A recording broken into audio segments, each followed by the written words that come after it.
Bien, bueno, vamos a continuar con nuestra lectura del texto de la paz, de la paz perpetua de Immanuel Kant. Nos habíamos quedado en el sexto artículo preliminar para la paz perpetua, que es sobre ningún estado que esté en guerra con otro debe permitirse, y continuaremos entonces leyendo eso y seguiremos en adelante. Ok, entonces empiezo. Artículo sexto. Ningún Estado que esté en guerra con otro debe permitirse tales hostilidades que imposibiliten la confianza recíproca en la paz futura. Tales son el empleo de los asesinos, percusores, envenenadores, benefici, el quebrantamiento de la capitulación, la incitación a la traición, perduelio, en el estado al que se combate en la guerra, etc. Estas estratagemas son deshonrosas. En efecto, aún en plena guerra tiene que restar cierta confianza en el modo de pensar del enemigo, porque de lo contrario no podría nunca establecerse la paz y las hostilidades degenerarían en una guerra de exterminio, bellum internecinum. Ya que la guerra es un medio triste y necesario en el estado de naturaleza, en el cual no hay tribunal que pueda juzgar con fuerza de derecho, para afirmar en él cada cual por la violencia a su derecho, ninguna de las dos partes puede ser declarada enemigo ilegal, porque ello presupone ya una sentencia judicial, sino que se decide por la inclinación del mismo, como ocurre ante un así llamado tribunal de Dios, de qué lado está el derecho. Pero entre los estados no se puede pensar una guerra punitiva, bellum punitivum, porque entre ellos no existe la relación entre un superior y un inferior, de donde se sigue que una guerra de exterminio que llevara consigo a la vez el aniquilamiento de las dos partes y con este la aniquilación de todo derecho, haría imposible una paz perpetua como no fuera la paz del cementerio de todo el género humano. Semejante guerra debe quedar, por tanto, absolutamente prohibida y prohibido también, por tanto, el uso de los medios que a ella conducen. Es claro que los medios citados conducen inevitablemente a aquellos resultados, porque el uso de esas artes infernales por sí mismas miserables no se mantienen por mucho tiempo dentro de los límites de la guerra cuando son empleadas, como sucede con el uso de los espías, uti exploratoribus, donde se aprovecha la falta de honor de otros, ya que no es posible extirpar este vicio, sino que se prosigue aún después de terminada la guerra, destruyendo así completamente la intención de la paz. Hasta ahí el sexto artículo y sigue ¿no? un apartado más. Aunque todas las leyes aducidas son objetivas, es decir, en la intención de los que detentan el poder deben ser consideradas como leyes prohibitivas, leges prohibitive, algunas de ellas, sin embargo, son estrictas y válidas sin diferencia en las circunstancias, leges stricte, que de inmediato obligan a la supresión, como las de los números 1, 5 y 6.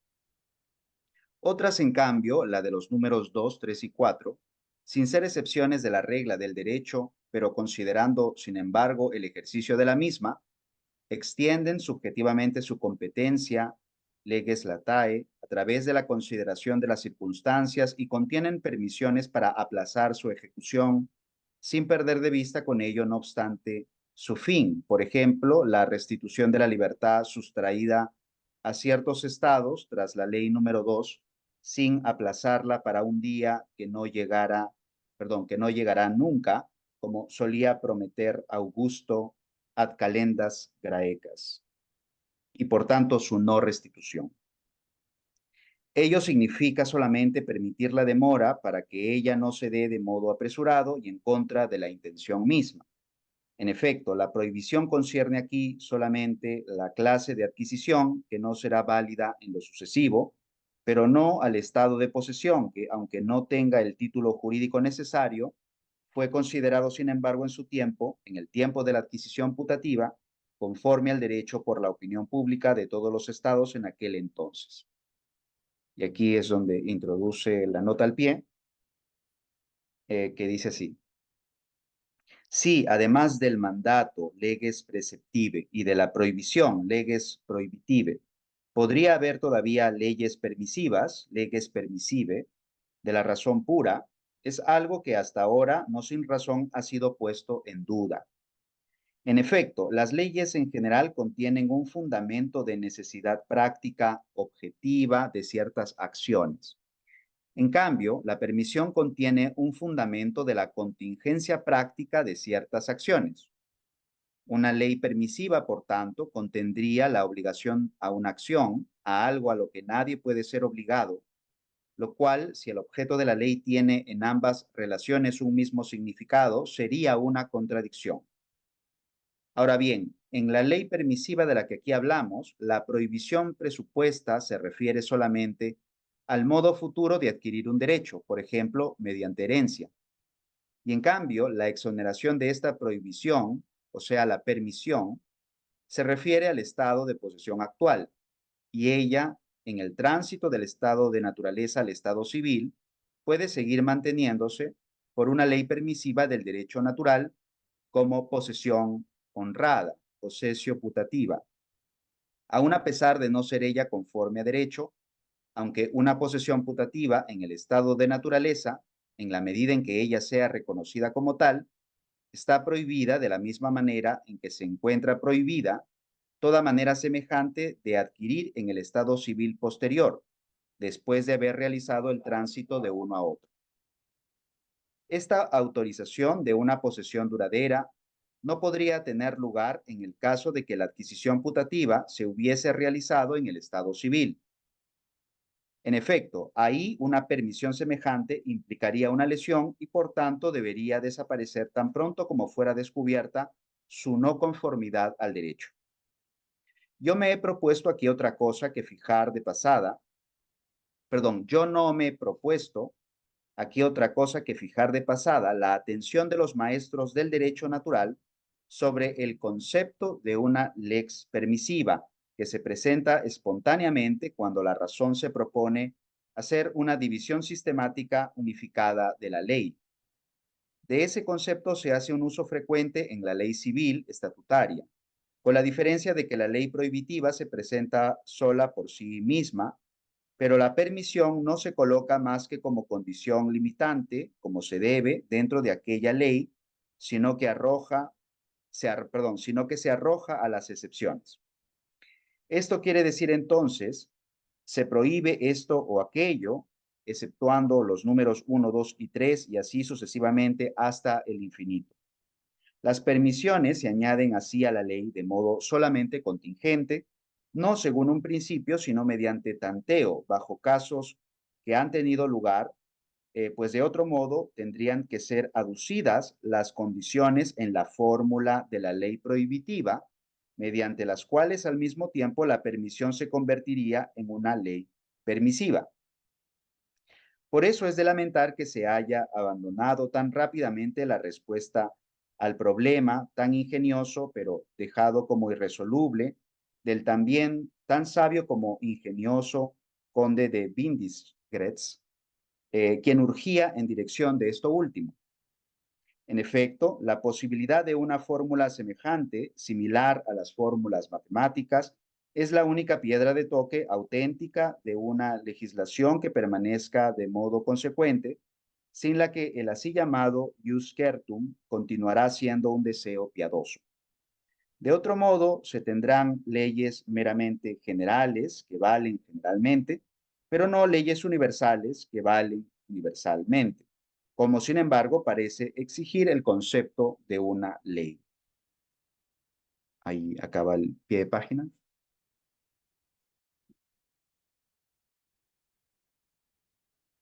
Bien, entonces aquí lo que tenemos es primero tres textos, ¿no? Primero es el artículo 6, segundo el comentario general y tercero el la aclaración respecto o el debate respecto de la ley permisiva. Pero la vez pasada habíamos visto respecto del artículo 6 que, en cierto modo, una de las cosas que están en juego allí es que durante la guerra no es posible orientarse a la destrucción del otro, sino más bien la guerra tiene como objetivo buscar, por ejemplo, conseguir un objeto o un territorio, y no, ¿cómo se llama? No la destrucción o la aniquilación del adversario, ¿no?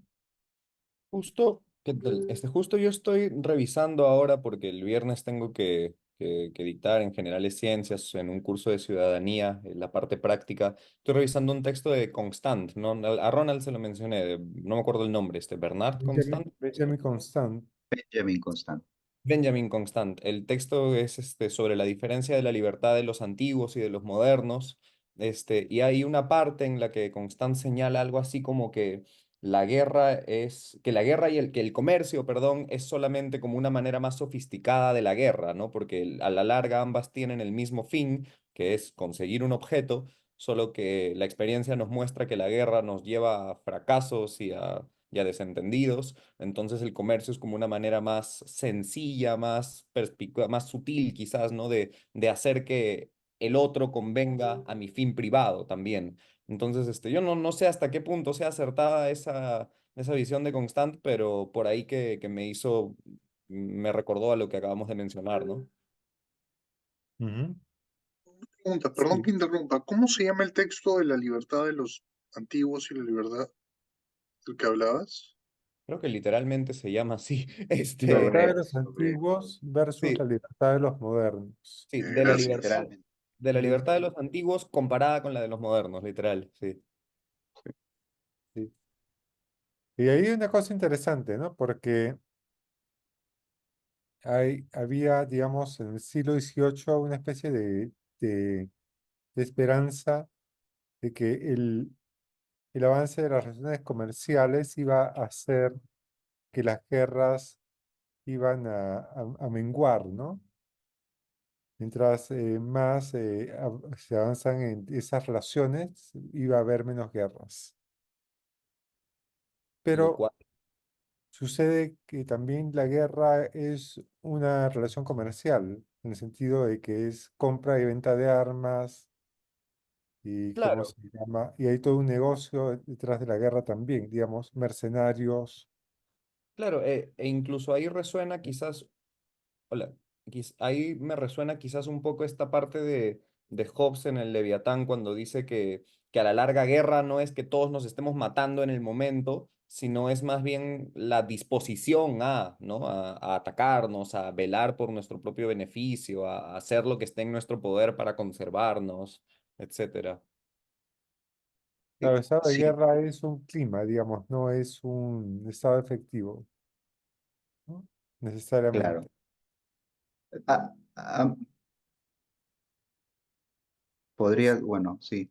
Eh, pero aquí hay una cosa interesante porque mencionó Daniel a Hobbes ahora y lo que estábamos comentando la semana, bueno, hace 2 semanas, era que, claro, aquí Kant lo que está diciendo eh, es que la guerra en una situación como la que tienen ¿no? los pueblos en el siglo XVIII es la de un estado de naturaleza y entonces lo dice literalmente, es un medio triste y necesario en el estado de naturaleza, pero porque él ve que es un momento de transición, ¿no? Hay una transición hacia un momento en el que los estados republicanos se asocien en relaciones de cooperación, ¿no? Y me parece que por esa razón lo que dice es, claro, como vivimos en un estado de naturaleza, no hay tribunales para decidir qué le corresponde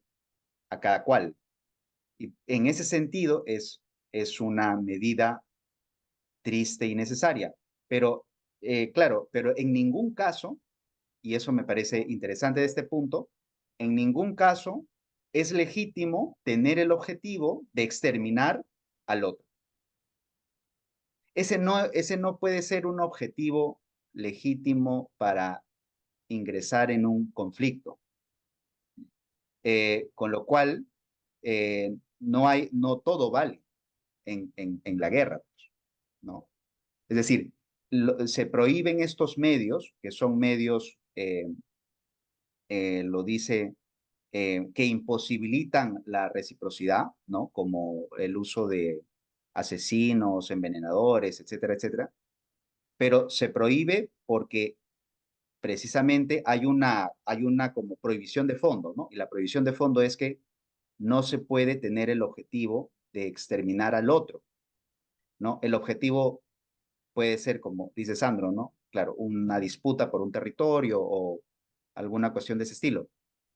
Eh, con lo cual, claro, yo creo que por eso es que Kant en este sentido es uno de los que sirve de inspiración para las legislaciones, no solamente el Estatuto de Roma, que contiene la legislación sobre los crímenes de guerra, sino además para pensar en la prohibición absoluta de cosas como el genocidio, pues, ¿no? Eh, Porque el genocidio es precisamente eso, ¿no? Tener el objetivo de exterminar a una población por una determinada condición, ¿no? Claro, por ejemplo, ¿cómo se llama? La guerra en Gaza puede tener ese tipo de forma, ¿no? Y antes de darle la palabra a Diego, quería subrayar una cosa, digamos, que es, claro, aquí de lo que está hablando Kant es de la relación entre los estados, ¿no? Entonces, se supone que no estamos en un estado de naturaleza en general, sino estamos en un estado de naturaleza supuestamente entre estados. Y la idea es que a través de un proceso de aprendizaje se abandona ese estado de naturaleza entre estados y se genera, digamos, una federación pacífica de pueblos. Y, ¿cómo se llama en caso de Hobbes?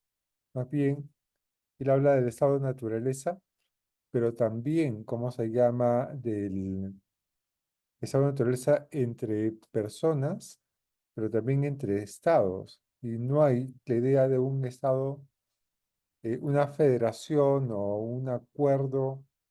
Digamos, el derecho internacional es anárquico para Hobbes. Y es por eso que vale todo. Y vale lo que veíamos la vez pasada, para Hobbes vale también el exterminio de la otra persona, porque el Estado mismo, así como el individuo mismo en estado de naturaleza, determina lo que es una amenaza unilateralmente. En cambio, en el caso de Kant, no es así. No es así, digamos, no hay cierto tipo de límites o prohibiciones. Bien, a ver, Diego, después, ¿cómo se llama? Carlos y Rodrigo. Ah, sí, yo tenía un pequeño comentario que se me vino escuchando un poco lo que dijo Ronald y escuchando también un poco esto último, que es, Ronald mencionó de que como que es ilegítimo que se pueda o que se deba ingresar a un conflicto eh, con motivos del exterminio del otro, ¿no? Pero entiendo que esto es a un nivel macro. Pero sin embargo, eso del exterminio del otro me resonó un poco al texto de Kant de Idea de Historia Universal en sentido no, perdón, de qué es la ilustración. No, perdón, perdón por la confusión. De este texto de la pregunta sobre si el género humano se haya destinado hacia mejor, en donde habla de la Revolución Francesa como un una visibilización de una cierta tendencia moral del hombre, pero lo que quiero resaltar de ahí es que ahí, cuando habla de la Revolución Francesa, la imagen de la muerte por guillotina que hubo justamente en esa revolución, que claro, no es un motivo de ingreso al conflicto, sino más bien es un cierre, y con mucha menos razón debería darse el exterminio de un otro, tal vez no a nivel macro, ¿no? Sino a nivel micro de el destronado, ¿no?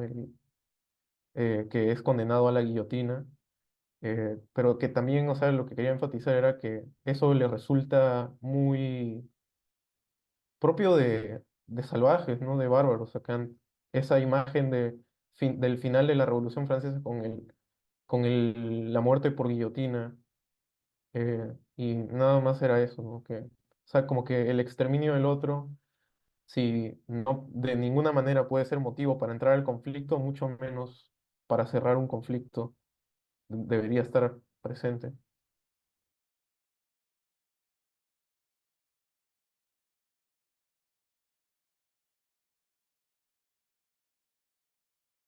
Alessandro, estás en silencio. Si bien, Carlos, cuál es tu comentario? Sí, nada, estoy pensando en cuestiones muy actuales, ¿no? Uno, entiendo que Kant está planteando esto de la guerra entre estados. Sin embargo, ¿cómo lo vería Kant en cuanto que la guerra quizá no sea con estados? Por ejemplo, El Salvador. Por ejemplo, El Salvador, el presidente, por ejemplo, Bukele, tiene una guerra o no tiene una guerra, ¿no? Y si tiene una guerra es con un grupo, por así decirlo, de personas, ¿no? Que ya se le ha tildado como terroristas, ¿no? Entonces, en ese caso, ¿cómo sería de lícito esa guerra, ¿no? ¿Sería lícito, no sería lícito, sería justa, no sería justa, ¿no? Especialmente en el tema entiendo de esto, el genocidio me parece interesante. Sin embargo, ¿cómo haces cuando la otra parte no va a respetar ese tipo de términos, ¿no? O sea, con los maras, tú no vas a hablar y vas a decir, oye, Kant plantea tal cosa, ¿no? No hay que cometer crímenes de guerra, ni esto que el otro, ¿no? O sea, con ellos no puedes tú hablar, ¿no? O bien los matas, o bien vives, o bien mueres, ¿no? O bien los matan, o bien te matan, ¿no? Entonces, para llegar a esos acuerdos presupone otro tipo de actitudes, ¿no? Si no, la ética discursiva funcionaría, ¿no? Y cuando han intentado, digamos, hacer acuerdos, al final eran acuerdos que beneficiaban a la otra parte, que eran para las otras personas de las maras y las pandillas, no para los propios políticos o para la propia ciudadanía, ¿no? Eso es por un lado, ¿no? Ahora, por otro lado, con el caso de Gaza, entiendo que es un asunto contra un grupo, ¿no? Pero llevando la casuística como que un poco complicado, creo yo, no, que no mueran inocentes, ¿no? ¿Qué tanto no pueden morir inocentes? O sea, yo no voy a agarrar y voy a preguntar a los terroristas, a ver, díganme en qué lugar están, ¿no? Para ir y pelear con ustedes, ¿no? O sea, no se puede hacer eso, ¿no? De manera fáctica no puede hacer eso, ¿no? O sea, cuando tocas un lugar, mueren de una u otra manera inocentes, ¿no? No puedes de una u otra manera evitarlo, ¿no? Y la tercera, yo quería, entiendo, comentaste de que la guerra es lícita, ¿no? Cuando es para tener otro territorio. ¿Y qué tal para acabar otra guerra? ¿Qué tal el caso de la Segunda Guerra Mundial, por ejemplo, ¿no? O sea, si no revientas Japón con Nagasaki, Hiroshima, o sea, no se acaba la Segunda Guerra Mundial, ¿no? Entonces, ¿en qué casos, por ejemplo, puede ocurrir esta situación, ¿no? Ujú. Bien interesante, ¿no? A ver, veamos. Primero lo de las maras, digamos, y lo que se llama son conflictos armados internos. Una cosa es lo que hubo en el Perú, ¿no? Eh, Claro. que no es una guerra, sino tampoco es una guerra civil, es un conflicto armado interno. En caso de las maras, en El Salvador es una lucha, es un enfrentamiento a la delincuencia, pero hay muchas formas de enfrentar la delincuencia. El delincuente no es un enemigo, sino es un infractor de la ley. Es decir, digamos, entre dos estados que entran en conflicto, no hay uno que diga, esta es la ley que el otro tiene que respetar. Entonces, ¿cómo se llama? Entre los estados no existe la relación entre delincuente y policía. En principio, esa es la lógica. En cambio, dentro de un estado, con bandas organizadas para la delincuencia, la extorsión y otro tipo de cosas, el asunto es un asunto policíaco. en el sentido de que hay que hacer cumplir la ley y hay que, ¿cómo se llama? Y hay que capturar a los delincuentes. Pero entonces depende de la estrategia. En el caso de El Salvador, he escogido una estrategia que es muy populista, pero que no corresponde a las exigencias del derecho internacional, porque en cambio de utilizar, ¿cómo se llama? La policía, se ha utilizado las Fuerzas Armadas para meter a la cárcel a personas culpables y a inocentes. Y eso, ¿cómo se llama? Eso no es legal. Eso no es legal dentro del orden del derecho internacional. Eh, bien, por el otro lado, el tema de,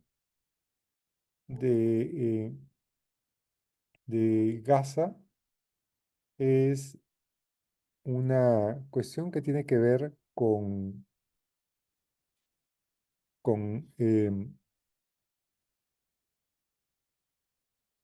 sí, con el exterminio de un grupo.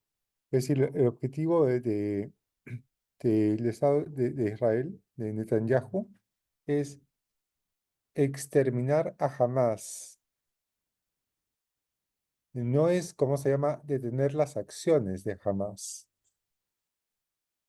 Una cosa es tener el objetivo de que Hamas no vuelva a actuar de esa forma, atacando a Israel, pero otra cosa es tener como objetivo exterminar a Hamas. Imagínate que uno puede identificar claramente a los miembros de Hamas porque van uniformados y puedes inclusive ubicar dónde están sin dañar a población civil. El exterminio de Hamas como tal ya es un crimen de guerra. Digamos, no es legal. El asunto se empeora todavía porque Hamas no se diferencia de la población civil. Y es por eso que se convierte en un exterminio que incluye a más grupos. Ese es el tema, ¿no? Y además hay como, en la estrategia militar hay además el tema del castigo colectivo, con lo cual, claro, o sea, digamos, uno puede decir, claro, es inevitable, pero no parece que estén haciendo mucho para evitar el daño colateral que uno asume ocurre en este tipo de, ¿no? situaciones. Entonces, este, ¿no? Las circunstancias no dan, digamos, mucho margen para pensar que no es otro el objetivo que, ¿no? Apuntar a la población palestina, ¿no? Por eso es que hay sanciones, además se le ha sancionado ya varias veces, ¿no? Eh, y sobre el comentario anterior, antes de darle la palabra a Rodrigo, el problema de tratar a un grupo delincuencial como si fuera enemigo de guerra te lleva a la enojosa situación de que si atrapan a las Fuerzas Armadas, ¿no? Las hacen prisioneros y tú tienes prisioneros del otro grupo, entonces lo que tendrías que hacer eventualmente es un intercambio de, De ¿no? prisioneros. de prisioneros, porque son Claro, eh, porque le das estatuto de, ¿cómo se llama?, de parte beligerante de a, parte ¿cómo se llama?, beligerante. a las maras. cuando, Claro, y cuando son delincuentes, ¿no? Ah, ahí también tengo yo una, justo con respecto a ese tema, también con el tema de tratar, ¿cómo decirlo? A grupos, de delincuentes como si fueran enemigos, en el sentido de guerra, cuando realmente, hasta donde yo entiendo, las maras por lo menos están constituidas por los jóvenes, del Salvador, que, en fin, no han recibido educación, que no han tenido los medios, que han nacido en algún contexto en específico que los ha orientado hacia esa forma de vida, pero que dentro de todo siguen siendo salvadoreños, pues, ¿no? Siguen siendo ciudadanos, que evidentemente ahora han perdido ciertos derechos humanos, pero pienso yo que adoptar esta narrativa de decir ellos son delincuentes y entonces tenemos que meterlos así a diestra y siniestra a estos centros requisitorios que han construido ahora, es un poco quitarte la responsabilidad del problema de fondo, ¿no? Y creo que reconocer ese problema de fondo es también parte de, ¿cómo decirlo?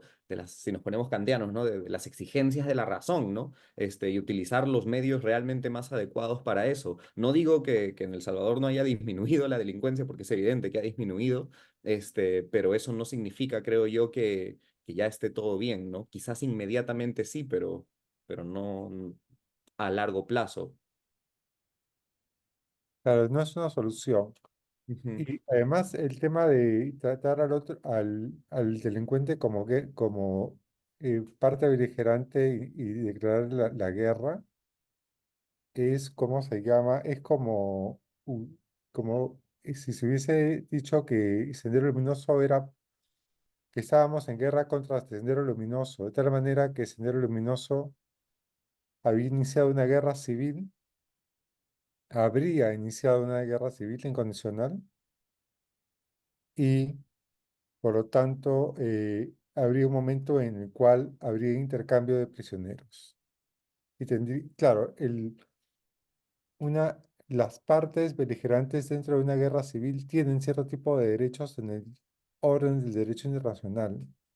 Por eso hay que ser muy cuidadosos respecto de los términos que utilizamos para caracterizar una situación, ¿no? Sí.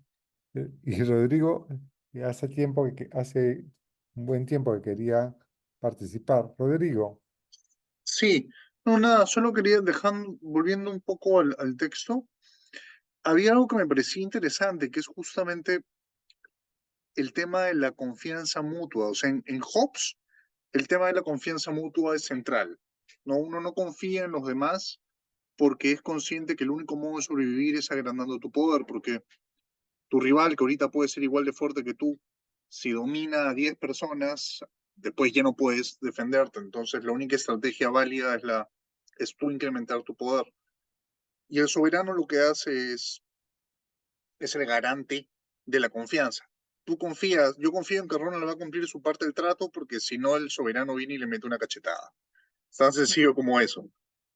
Entonces me parece que ese elemento es importante porque claro, en Hobbes hay paz entre estados, pero no hay soberano entre estados. La solución de Kant es justamente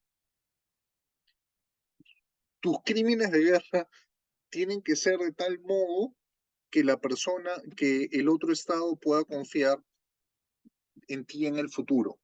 Básicamente esa es la idea. Ese es para mí el límite, y es un límite bien funcional en ese sentido. No es no es meramente moral, es práctico. Es lo que ocurre ahorita entre Rusia y Ucrania. O sea, obviamente Ucrania aceptaría cualquier cese de guerra porque están desesperados por cesar la guerra, pero ellos no van a estar tranquilos hasta que Putin muera.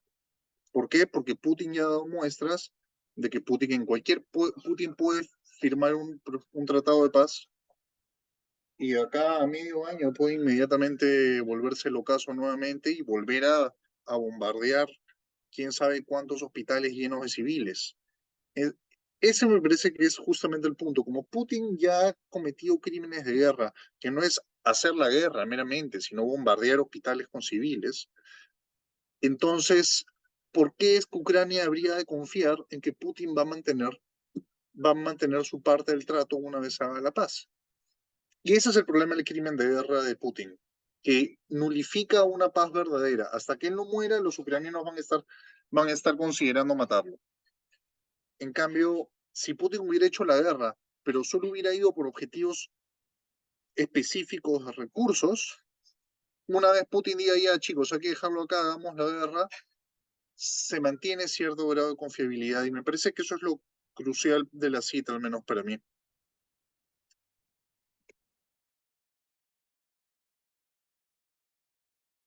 bien interesante.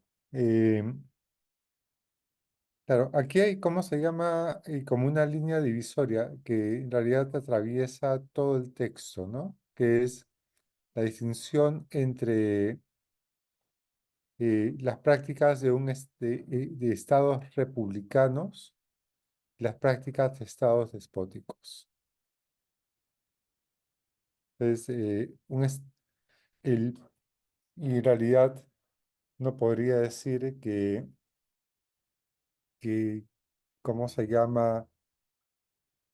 Que Kant está debatiendo con Hobbes, pero también con los defensores de los estados despóticos. Es decir, un estado despótico es un estado que hace la guerra caprichosamente y no respeta ninguna pauta durante la guerra. Y ¿cómo se llama? Y hace la guerra, se propone hacer guerras de exterminio y cosas por el estilo. En cambio, un estado republicano es un estado donde en principio lo que se busca es disminuir la presencia de la guerra y se alberga en cierto modo la esperanza como un imperativo, tener la esperanza no como como un sueño, ¿no? No como un sueño, sino como un imperativo de la razón, tener la esperanza de que en algún momento las situaciones de guerra van a poder disminuir. Es decir, albergar esa esperanza supone eh, intentar una y otra vez sin desvanecerse, eh, disminuir las guerras. Ese es como se llama el, parte de la mentalidad de un Estado republicano. Entonces, aquí hay dos regímenes que están, digamos, que se están contraponiendo.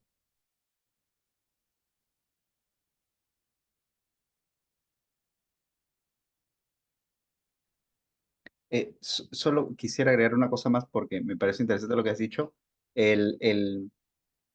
Hay dos cosas que me interesan de, digamos, lo que ha habido saliendo en la conversación. Primero, sobre lo que comentaste acerca de el aspecto práctico de la idea de la paz, ¿no? Em, claro, en Kant el asunto es que la paz no es una utopía, sino es un horizonte realizable. Y entonces, si la paz es posible, necesitamos adoptar estas determinaciones, ¿no? Que son este derecho en la guerra. Entonces, no todo es posible, pero además, ¿no? Esto tiene que llevarnos a la consolidación de estas relaciones. Entonces, es interesante porque la idea de la paz funciona prácticamente, pues, ¿no? La paz tiene que ser aquello que nos movilice a, ¿no? A adoptar al interior de los estados constituciones republicanas para que podamos establecer relaciones de cooperación entre estados. Entonces es práctica en ese sentido. Y por otro lado, lo que me interesa aquí es que Kant dice que estas determinaciones son de la razón pura, eh, con lo cual es interesante que Kant las derive como digamos, en la situación no de un procedimiento como las ha establecido en la fundamentación, ¿no? Sino que las establezca pensando en el destino de la humanidad. Entonces, ahí hay un aspecto práctico también eh, que no tiene este aspecto formalista, ¿no? Que se ha querido ver en su filosofía práctica, ¿no? Y que también está en otros textos de idea de una historia universal en sentido cosmopolita, ¿no? Y en otros. Entonces, Em, sí, pienso que esa parte práctica de la filosofía de la historia de Kant em, es interesante porque también señala, ¿no? Determinaciones prácticas, ¿no? Ujú. En este caso del derecho internacional. Claro, Y a priori, además, ¿no? Se entiende eso, ¿no? claro. ¿Cómo se llama? Aquí en ese texto de la paz perpetua se conjugan dos disciplinas filosóficas, ¿no? La filosofía del derecho y la filosofía de la historia.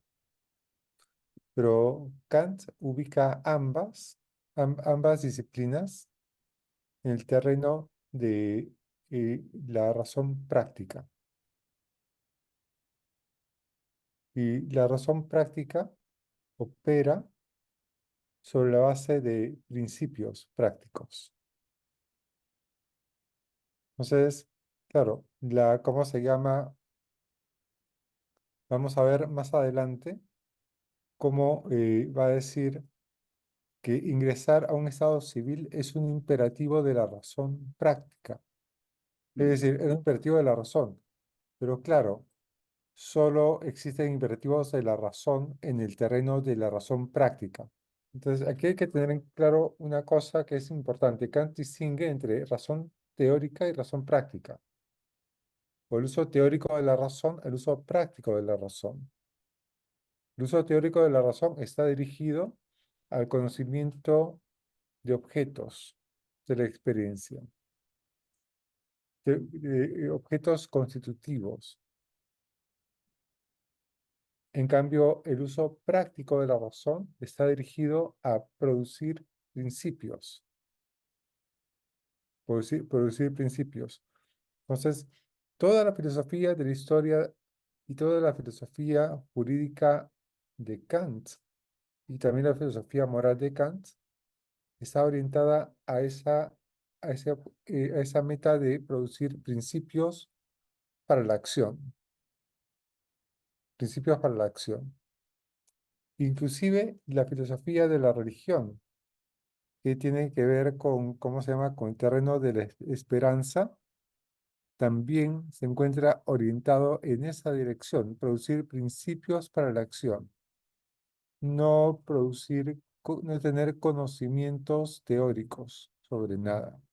Entonces, cuando Kant habla de la paz como horizonte de la acción de los estados, no está hablando de de un conocimiento teórico que se va a tener, que se tiene en algún momento, de alguna certeza, sino de una exigencia que uno tiene que mantener. Es decir, es como si dijese, tienes un imperativo moral que es seguir manteniendo tu compromiso con la paz a pesar de todas las circunstancias. Claro, Un y entiendo imperativo que moral, sí, Entiendo, Alessandro, que eso, justo esa palabra, eso es una exigencia de la razón, no es un conocimiento teórico, sino es literalmente la razón yendo más allá de los límites de la experiencia, ¿no? así es, exactamente. Claro, y ahí justo entra ese tema el tema de la esperanza, porque bueno, yo creo que la pregunta que quizás cualquiera podría hacerse es, ok, ¿y qué hace legítimo que nosotros, o sea, creamos que estas exigencias se van a mantener a lo largo de la historia? Es una cuestión de que Kant nos diría, bueno, es parte de la facultad racional del ser humano reconocer objetivamente estas exigencias, o hay un proceso más, ¿cómo decirlo? Más sutil ahí, más argumentado, me imagino que sí. Ya, digamos que es, ¿cómo se llama? Ese reconocimiento que todo ser humano puede tener de la exigencia del imperativo categórico de la paz, ¿no? La paz Ujú. como imperativo categórico, ¿no? Claro, claro. Entonces, claro, justo eso, por ahí va mi cuestión. O sea, en el fondo Pero, sí está presente acá el tema del imperativo categórico. eh, Sí, claro, Pero lo que yo iba a comentar es que me parece interesante porque yo creo que hay un paralelo en la filosofía teórica y la filosofía práctica, al menos en la fundamentación y aquí, ¿no? Es decir, me parece que siempre Kant está pensando en cuáles son las condiciones de posibilidad de este tipo de experiencia. Y Claro, entonces, ¿cuáles son las condiciones de posibilidad del conocimiento? Entonces, escribe la crítica de la razón pura. ¿Cuáles son las condiciones de posibilidad de la experiencia moral? ¿No? Fundamentación, crítica de la razón práctica. Y ahora la pregunta es, ¿cuál podría ser la condición de posibilidad de que lleguemos a este horizonte? ¿No? ¿Cuál es la condición de la paz perpetua? Adoptar las exigencias que, ¿no?, la razón pura demanda, ¿no? Entonces, la exigencia nace de la propia esperanza de llegar a la paz perpetua.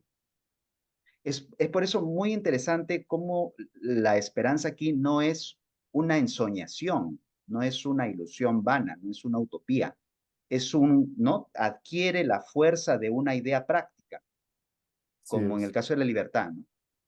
sí. Y claro, sí, y es muy interesante esto, que es un argumento trascendental, ¿no?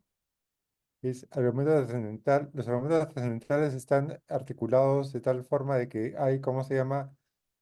Hay cierto tipo de experiencia o de y la cosa es ver cuáles son las condiciones que la hacen posible, ¿no? En caso claro, del es conocimiento, como el retroceso a las causas, ¿no? sí, las condiciones que la hacen posible, ¿no? Ese es ese es las categorías del entendimiento, por ejemplo, ¿no? Que Claro, permiten, pero en el caso de la experiencia moral, es justamente el imperativo categórico, que es justamente la condición que hace posible la experiencia moral. Y aquí otra vez, el imperativo categórico de la paz, ¿no? Es el que hace posible la experiencia de el anhelo de tener una paz duradera. Las condiciones las condiciones de posibilidad de la paz duradera están en eso, están en eso. Entonces, Kant está diciendo que en algún momento se va a lograr. Claro, uno piensa, ¿cómo se llama? Oh, qué ingenuo es Kant, ¿cómo va a pensar que se va a lograr la paz perpetua? Uno está diciendo, si quiere, las condiciones para la paz perpetua son estas. Entonces tenemos que orientar nuestras acciones en esa dirección. claro, claro, claro, claro. Como preguntarse, digamos, preguntarse después de tantos años de la paz perpetua, ¿por qué no, por qué sigue habiendo guerras? Es como preguntarse por qué la gente sigue actuando inmoralmente, ¿no? El problema no es el problema de la teoría moral, es el problema de la voluntad y la conducta de las personas.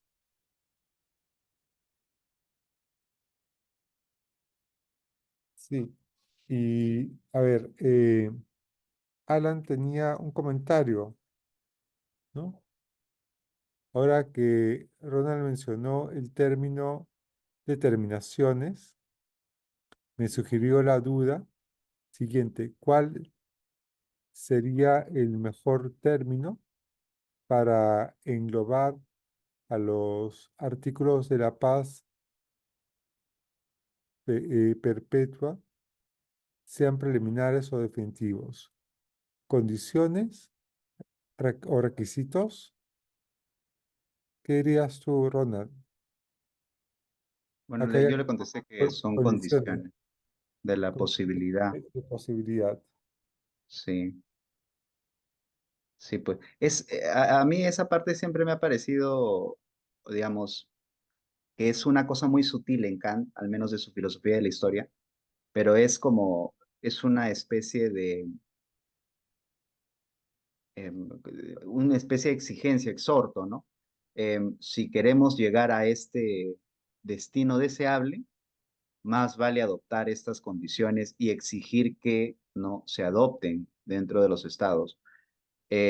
porque a diferencia de otras formas de hacer filosofía de la historia, en donde hay, por ejemplo, estoy pensando en Marx, ¿no? En donde hay leyes económicas de la transformación y del progreso histórico humano, ¿no? Entonces son como, claro, si tú conoces esas leyes históricas, independientemente de lo que se supone que hagan los individuos, eso caerá, ¿no? Como cayó el esclavismo, como cayó el feudalismo, y entonces avanza como hay una especie de inercia en la historia. Y en Kant no hay nada de eso. Es una reflexión histórica, pero en sentido práctico, Ujú. ¿no? ¿Qué es lo que debemos hacer hoy si queremos, ¿no? Aspirar a ese tipo de experiencias Son condiciones emer- volitivas y no cognitivas, como decían. Sí, bien. Claro, en el caso de Marx, creo que Marx piensa que lo que está haciendo tiene conocimientos, digamos, teóricos, digamos, es decir, conoci- tiene no principios prácticos, es decir, Marx está anclado en una razón teórica. Digamos, la distinción entre razón teórica y práctica en Marx ya ha desaparecido. Y es por eso que su filosofía de la historia es determinante. Es decir, está dando conocimientos determinantes del futuro. Y no sé si en Hegel hay algo así. La verdad, Claro, bueno, incluso, sí, incluso también Marx, o sea, yo creo que, claro, uno está siendo como muy injusto también, ¿no? Pero, o sea, digamos, hay cosas en Marx en donde Marx reflexiona acerca de cómo es que tiene que articularse la clase proletaria para que pueda llevar adelante esa transformación y entonces es una reflexión también a propósito de esa transformación, ¿no? Pero, y sin embargo, yo creo que hay una cosa que luego de Kant se pierde, ¿no? Que es este aspecto en la agencia humana eh, que sí en Kant, por eso hay una elaboración en términos de teoría de los deberes morales, ¿no? Y también en ese sentido de deberes para con la guerra, etcétera. Y eso me parece que se pierde porque en la historia de la tradición la filosofía moral se convierte de pronto en filosofía social, ¿no? Hegel, aunque a algunos hegelianos no les gusta esa palabra, ¿no? ¿mm? Pero sí, hay otra cosa ya luego. Aquí Alan coloca algo. Para Marx, quizás la cuestión económica es en relación con la opresión de clases, sería una condición más para la paz.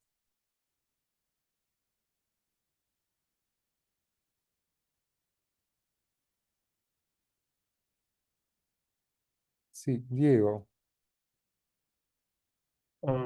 Sí, con lo último que mencionó Ronald sobre la agencia humana, a mí me surge una pequeña duda o conflicto, porque, o sea, a pesar de que existen estas exigencias racionales que hacen que sea justamente, que no sea algo utópico una paz, sino que sea algo realizable, algo posible, ah, ¿qué tanta concordancia hay entre las exigencias racionales y la agencia humana?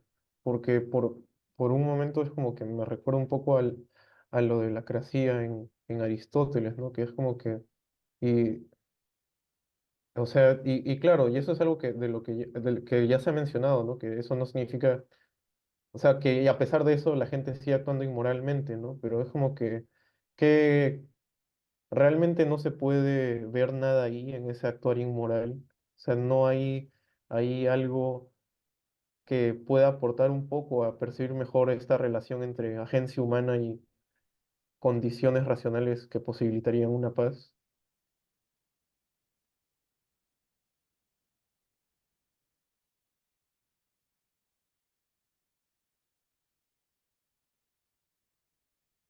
Bueno, ¿qué dirías tú al respecto? Eh, ya, es que ahí nuevamente yo pienso que por esa razón la filosofía social, digamos, es una manera de tratar con ese asunto, ¿no?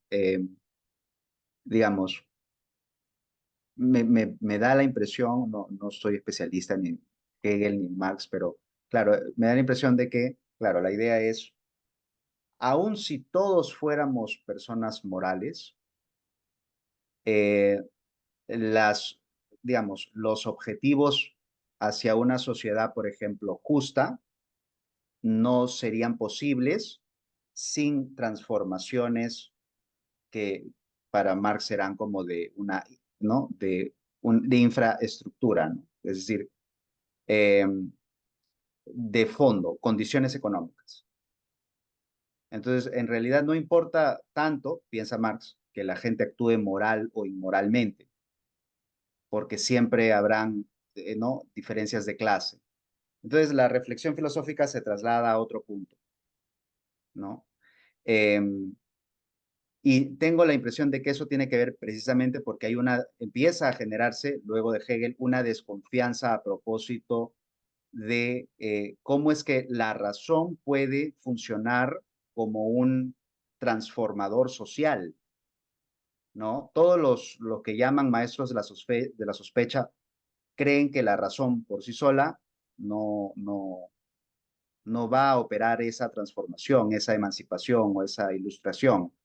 Eh, no es que no tengan nada de razón tampoco, creo que hay buenos puntos por ese lado, ¿no? Pero en esa pendiente luego se termina creyendo que entonces las operaciones y las exigencias de la razón no sirven para nada, ¿no? Y yo creo que ese extremo es también complicado. Por eso me parece que ahí Kant tiene todavía ese punto. Y por eso es que Mm. hay ahora mucha gente que todavía regresa a Kant. Es decir, a pesar de que hayan problemas estructurales, no solo económicos, sino también de género y de muchos otros niveles, eh, la agencia humana no está pues completamente anulada. Y entonces es importante una clarificación acerca de, ¿no? Las exigencias y los imperativos de una razón práctica, ¿no?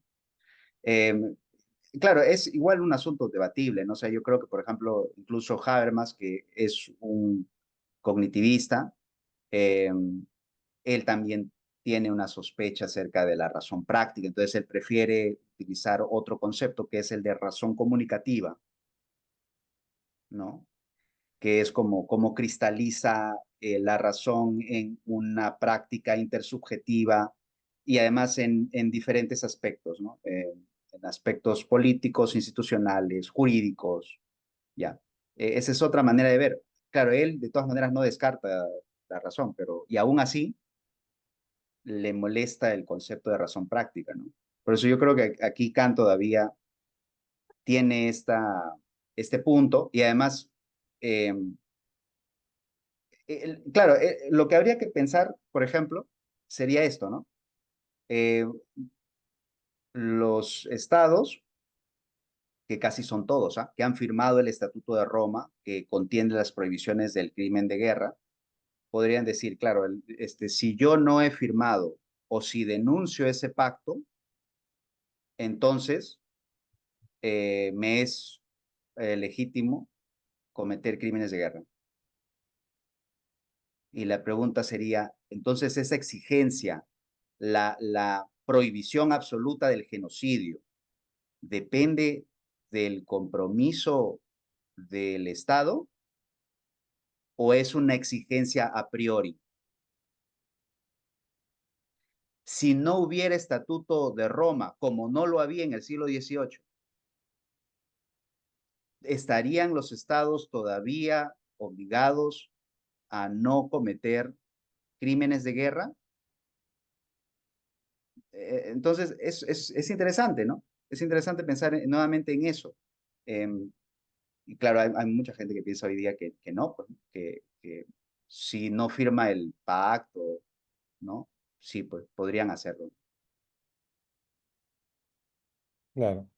Pero son, ¿cómo se llama? Los más positivistas, ¿no? No son los que piensan que la realidad es solamente lo corpóreo, no Claro, creen, no creen en las ideas. claro. Pero hay un punto ahí interesante, ¿no? Un comentario en la pregunta, un comentario de Diego que es, claro, ¿qué tanto aparece, digamos, la agencia y qué tanto determinan las estructuras, ¿no? Entonces ahí hay, ¿cómo se llama? Un porcentaje y un porcentaje, digamos, una parte y otra parte. Eh, el trabajo de Kant se centra en la teoría de la agencia. Eh, ya los otros trabajos, por ejemplo, ya Hegel, por ejemplo, habla de las estructuras, cuando, por ejemplo, habla de la eticidad, ¿no? Con las diferentes determinaciones de la eticidad, ¿no? Pero es otro trabajo diferente. Y Marx enfatiza más el tema de las estructuras y menos el lugar de la agencia.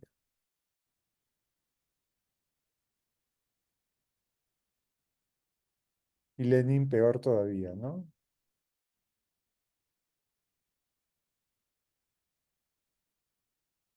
Claro, por ejemplo, en el caso de Sendero Luminoso, la agencia ha quedado completamente anulada porque es simplemente determinación de la historia, ¿no? Es la determinación de la materia, ¿no? Es el discurso, el pensamiento de Guzmán era ese, ¿no? Digamos, es la consolidación de millones de años de materia, ¿no? Entonces la agencia ha quedado completamente anulada.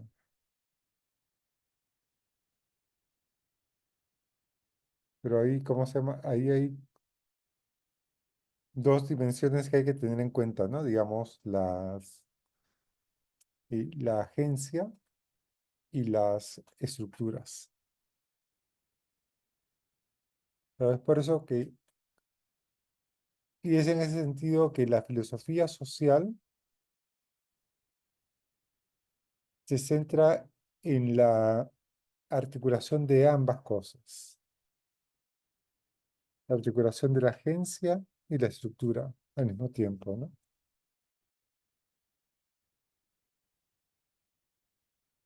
Sí, Diego, Sí, solo quería complementar un poco lo de la agencia y eh, porque, o sea, después de todo, la razón misma es una disposición natural y en ese sentido,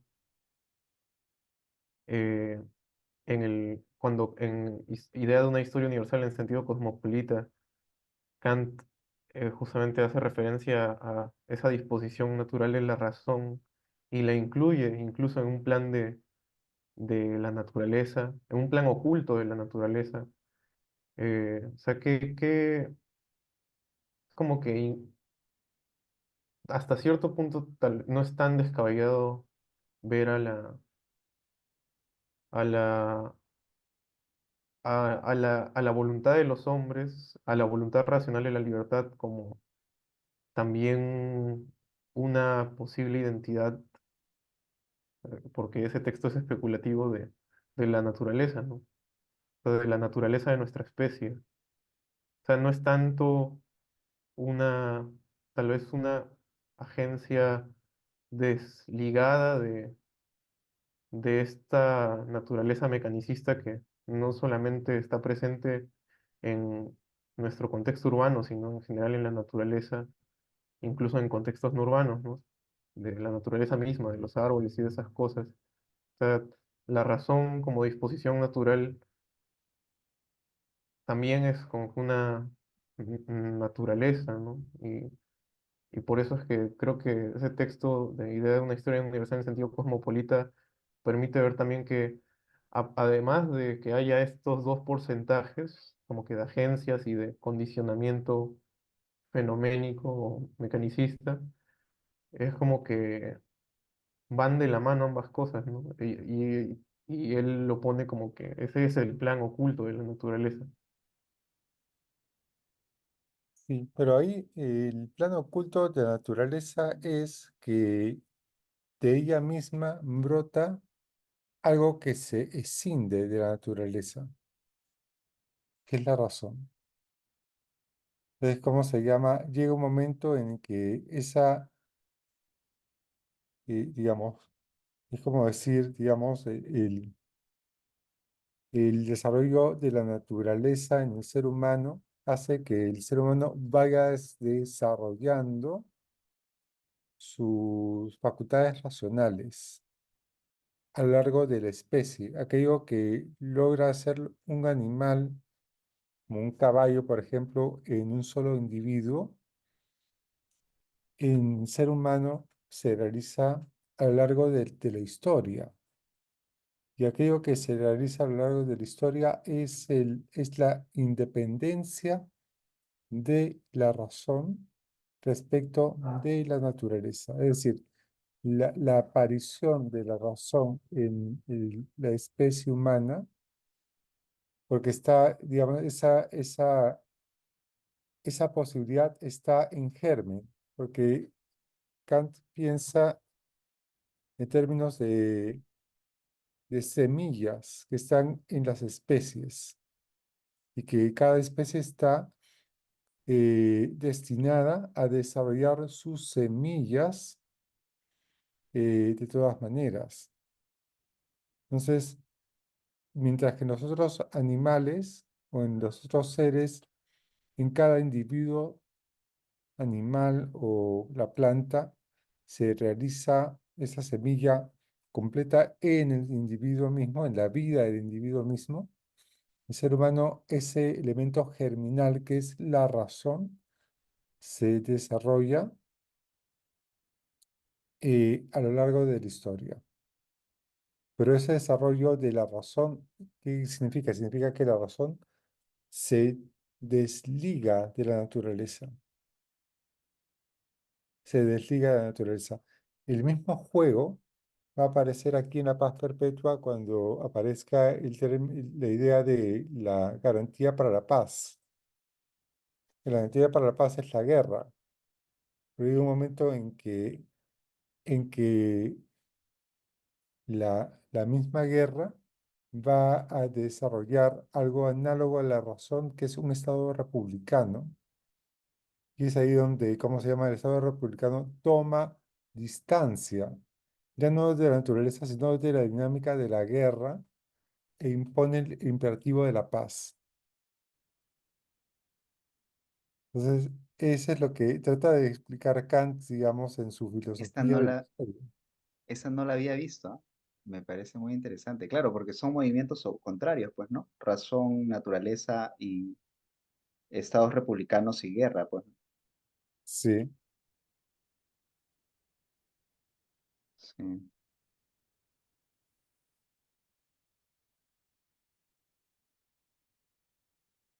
A mí, bueno, no, voy a pensar en recontra voz alta, ¿ya? Porque admito mi total ignorancia con respecto al tema, pero a mí toda esta cuestión por ejemplo, el despliegue de la razón en la naturaleza, este tema de que la razón se escinde de la naturaleza, pero que la razón dentro de todo, hasta donde estoy entendiendo, funciona como principio a través del cual pueden solucionarse problemas sociales, problemas morales.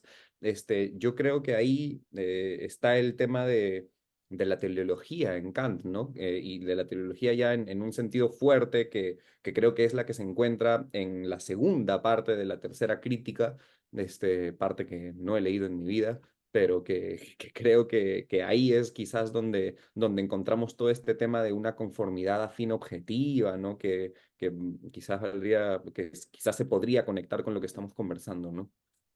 No sé si tiene sentido lo que digo. Bueno, en cierto modo, en el texto de Idea de un ser universal se habla de la teleología. Me acuerdo muy bien porque tenía una estudiante de otro lugar, de un doctorado de otro lugar, que hablaba de la teología de la naturaleza y no de la teleología de la naturaleza. Pero eso ya es un paréntesis cómico. Pero claro, en la mejor dicho, en la crítica del juicio se le da una vuelta de tuerca, eh, en el sentido de que el final de la teleología de la historia es, ¿cómo se llama? Es el ser humano como un fin en sí mismo.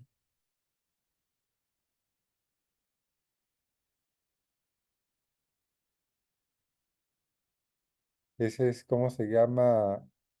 Claro, y eso es lo que, por ejemplo, Paul Gouillet, digamos, ha presentado como, claro, la crítica de la razón práctica y la crítica de la razón pura se unen en, ¿cómo se llama?, en la crítica del juicio, porque en cierto modo aquello teórico y aquello práctico se unen en la teleología, ¿no? Sí, sí, en efecto la tercera crítica, bueno, al menos la lectura clásica, creo, ¿no? Que creo que también es la que defiende Geyer, es esta idea de un intento de unificar, ¿no? La filosofía de la naturaleza, la filosofía de la libertad. Entonces, sí, yo también intuyo que en esa parte teleológica, que tiene también un par de parágrafos dedicados a filosofía de la historia, hay ahí algo que valdría la pena, ¿no? Profundizar, retomar quizás. Ujú. Sí, sí, sí. No, sería interesante poder trabajar la filosofía y la historia de Kant, ¿no? Y claro, y además también supongo de que hay una evolución en esa reflexión, porque lo que se sabe es que él tiene a la vista este texto de Herder, lo lee con interés y le hace una crítica al texto de Herder, ¿no? Las ideas para una historia del progreso de la humanidad, si mal no recuerdo. Ujú. Y no está muy de acuerdo con lo que encuentra en el texto. Y entonces, claro, por eso eh, tiene esta recensión.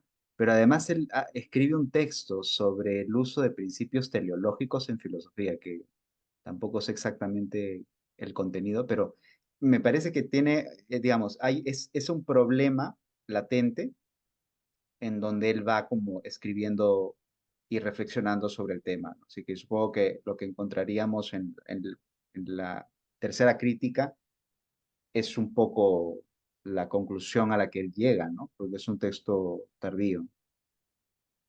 Claro, claro. Digamos, todo ese terreno puede ser parte de un proyecto de investigación, ¿no? Mm. Que podría ser muy interesante porque, ¿cómo se llama? Es una pista, una vía que no se ha explorado mucho, por lo menos en el Perú, y que valdría la pena explorar, ¿no?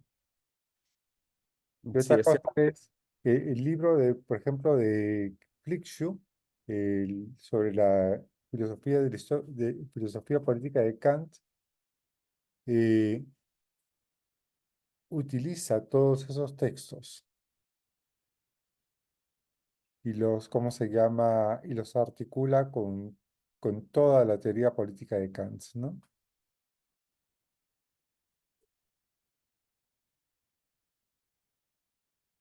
Ahí, ¿cómo se llama? Habría que leer el texto de Flickschuh, sería bien interesante. Catherine Flickschuh es creo que es irlandesa, ¿no? ¿De dónde es? Creo que sí.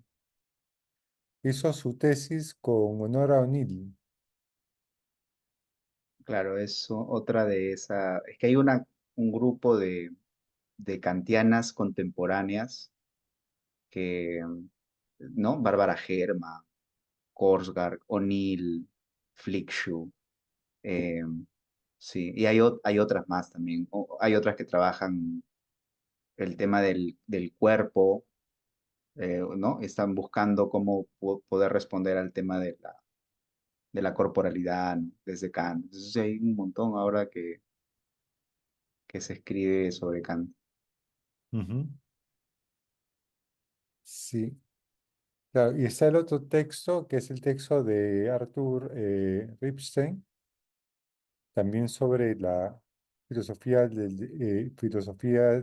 política de Kant, ¿no? Y en realidad hay un debate entre Fritzsche y cómo se llama y Ripstein.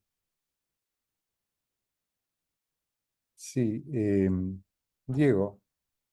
Ah, sí, justo tenía acá ahora que Ronald mencionó a Herder, que creo que es alguien que Kant toma en cuenta y que justamente critica, tengo una cita acá de él que me parece interesante, ¿no? Porque es un poco, es, es más que todo una imagen esta cita, pero creo que es una imagen un poco o bastante profunda, ¿no? De lo que es el hombre, o de lo que es esta semilla de la razón que finalmente es el hombre, ¿no?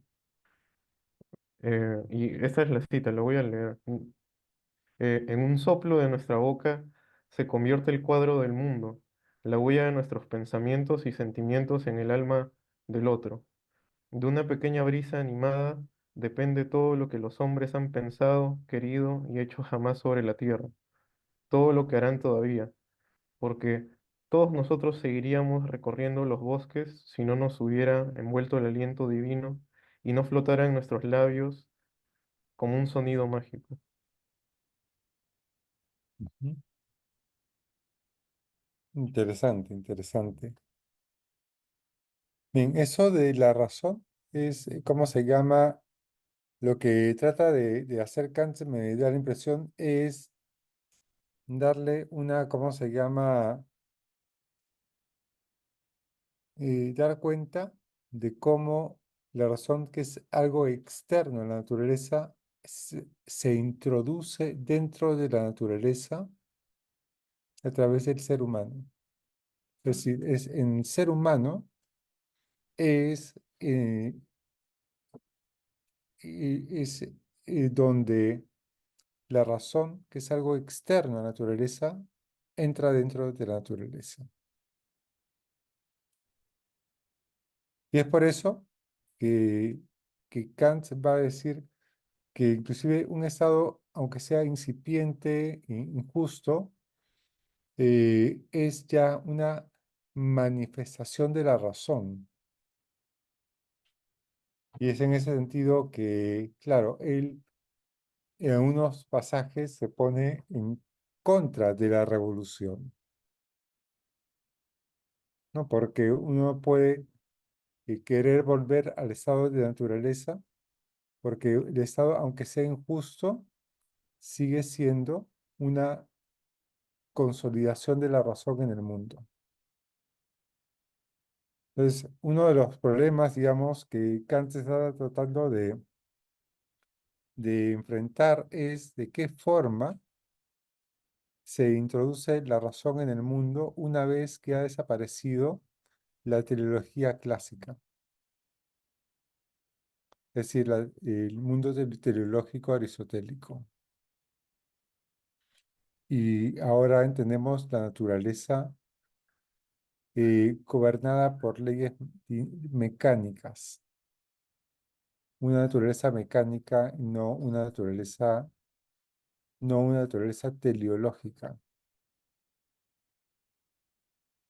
Y es por eso que la teleología de Kant es de un carácter completamente distinta a la teleología de Aristóteles, ¿no? Porque está suponiendo otra concepción de naturaleza.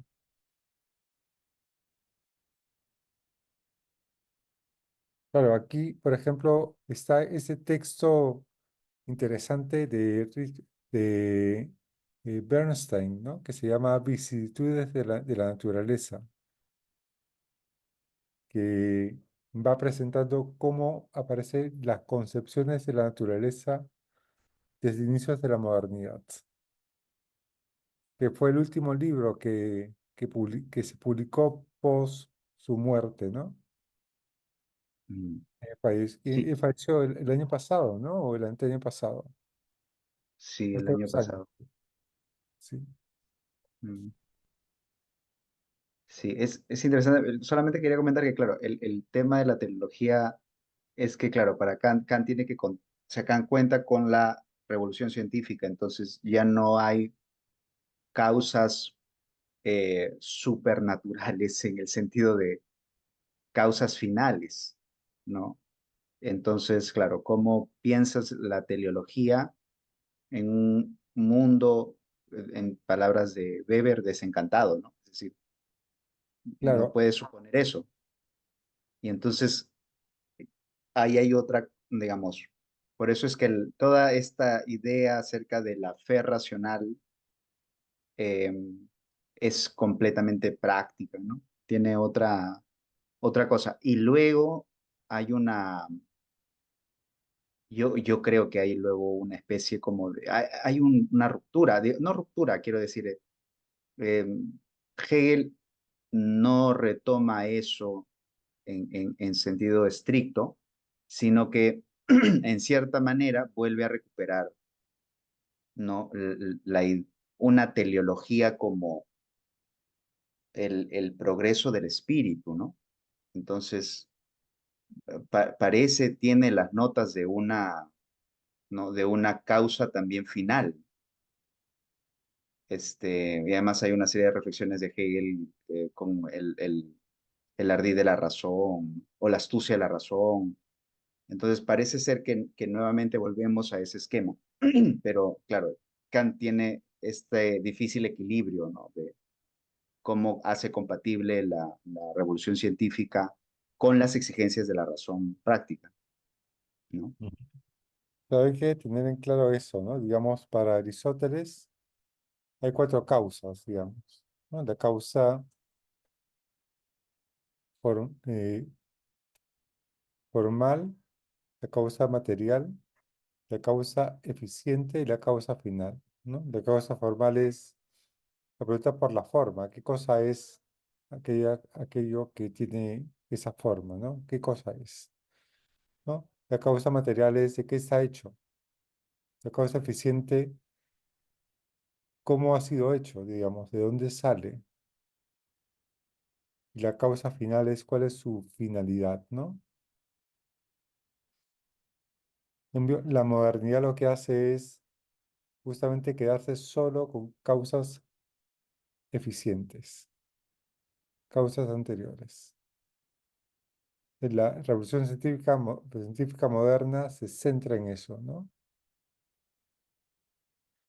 Entonces, lo que hace Kant es pensar una teleología en los términos modernos. Y claro, lo que hace Hegel ya es más complejo, ¿no? Complejo porque Hegel retoma a Aristóteles en cierta medida y retoma también a Platón en cierta medida. Pero es difícil pensar que Hegel pueda haber estado pensando en dar completamente marcha atrás a la revolución científica moderna. Eso sería un poco absurdo, ¿no? Más bien trataría de dar cuenta, digamos, de la modernidad, introduciendo otros elementos adicionales. Como también Hegel eh, valora y no da marcha atrás respecto de la autonomía de la razón. Y eso es algo que, que va a mantener con firmeza, ¿no? Sí, pero y aún así, por ejemplo, los hegelianos contemporáneos, eh, y estoy pensando en Gonzalo, por ejemplo, quieren prescindir del movimiento dialéctico en sentido necesario que Hegel presupone en el movimiento de la fenomenología. Ese avance para Hegel es necesario, ¿no? Y entonces, claro, esa parte de cómo el espíritu avanza y cómo es que la razón puede dar cuenta de ese avance, ¿no? Necesario, es algo con lo que los hegelianos contemporáneos no saben qué hacer con esa parte, ¿no? Y algunos o bien como que no la obvian o prefieren quedarse con otras partes, ¿no? Por ejemplo, el propio, bueno, ojalá no se moleste que estemos hablando de, pero Gonzalo, por ejemplo, siempre suele repetir esto, que él prefiere pensar en Hegel como un hermeneuta, y claro, así evita el odioso tema del movimiento necesario del espíritu. Ujú. Entonces, por eso decía que esa parte de su teleología es complicada. Claro, pero esa fue la estrategia, la jugada que hizo Taylor, ¿no? Sí, De la jugada de Taylor. Pero bueno, ese Hegel está mejor que el original, digamos, como, como había dicho Ciro, digamos, ¿no? Está mejor que el original. está mejor que el original, como decía Está Ciro, sí. más coherente, más compacto, ¿no? Digamos. Pero claro, Hegel tiene muchas aristas, digamos, y es ahí donde está la riqueza de Hegel también, ¿no? Como la riqueza de Kant. Bien, bueno, yo no creo que valga la pena seguir comentando la otra parte. Más bien, dedicámonos en la próxima sesión a terminar con estos artículos preliminares y seguir avanzando, ¿no? Es mejor hacerlos, digamos, sacarle el jugo al texto que pasarlo por agua tibia, ¿no? ¿Les voy a dejar de grabar?